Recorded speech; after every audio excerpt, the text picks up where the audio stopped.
This is Africa Uncensored.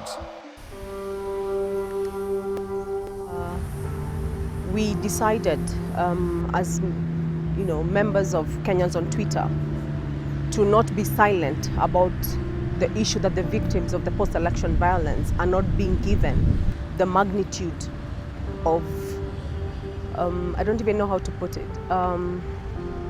Last night we went and inbox, a few of us, and we said, why can't we come to Uhuru Park and sit in silence for 30 minutes to honor the victims of post-election violence?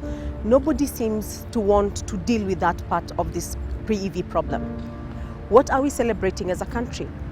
What Thanksgiving prayers are we giving when the people who suffered are still suffering, and we are being told to keep the peace and forget?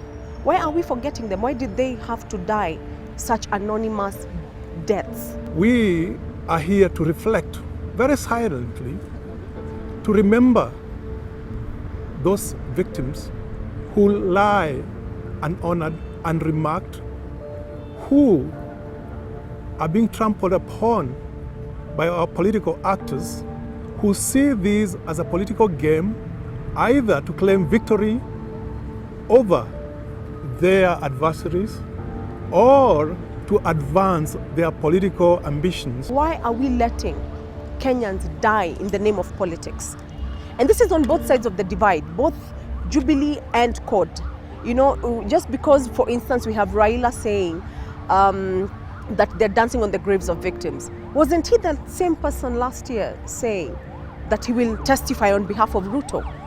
In my family, my sister is married to the community in Central. So I have relatives in Central. The children of my sister, I would call them my children. So in the house, I would have Wamboi, I would have Kamwende, and I would have Ogola. So a mix. It was not easy. My memories are really difficult because a few days before Christmas, my children were playing with their neighbors' children, as they always do. So they were playing their games. On the 29th or on the 30th, they were no longer playing together. Apparently, something happened that they are not now supposed to be playing with the other children. I got a lot of support from my brother-in-law, who is from the Kikuyu community. He would visit and he would encourage. He would encourage me to not to fear, that I'm okay there. I'm surrounded by family. So I got a great deal of support. Only a few people were arrested here and there. Some cases are still in court. The people who did this are known.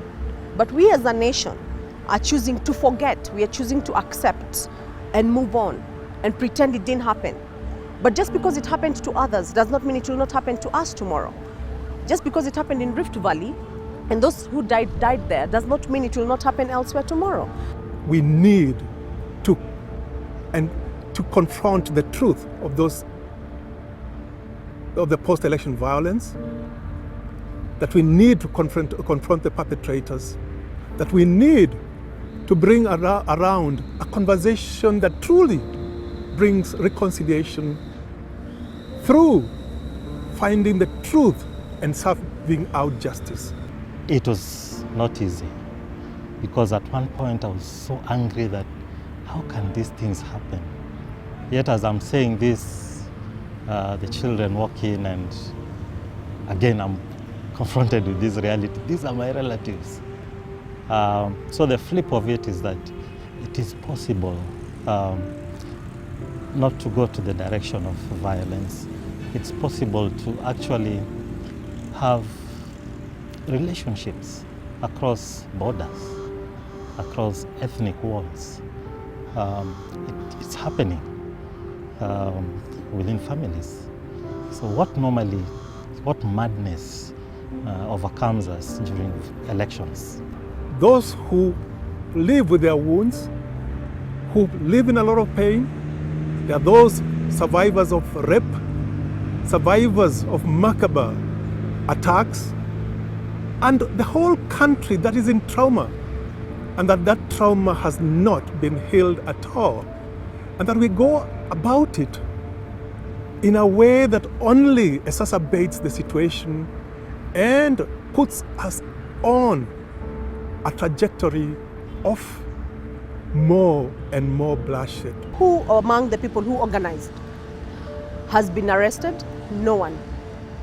Nobody is paying for what happened to Kenyans in 2007. Part of the main things that inspired the foundation of the ICC, that when a rogue state starts killing its own citizens, then the international community has an obligation to intervene, regardless of these matters of sovereignty.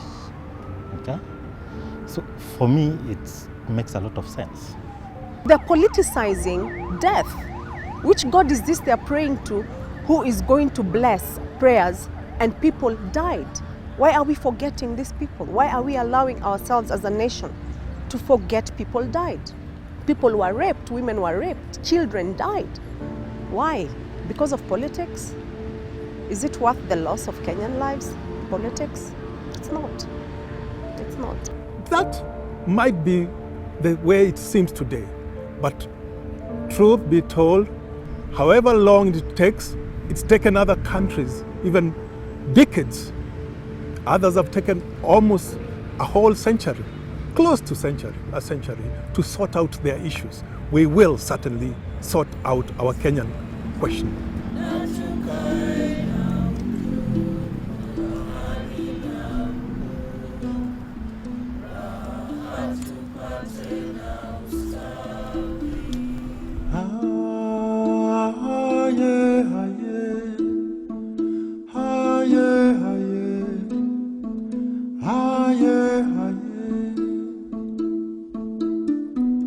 Ah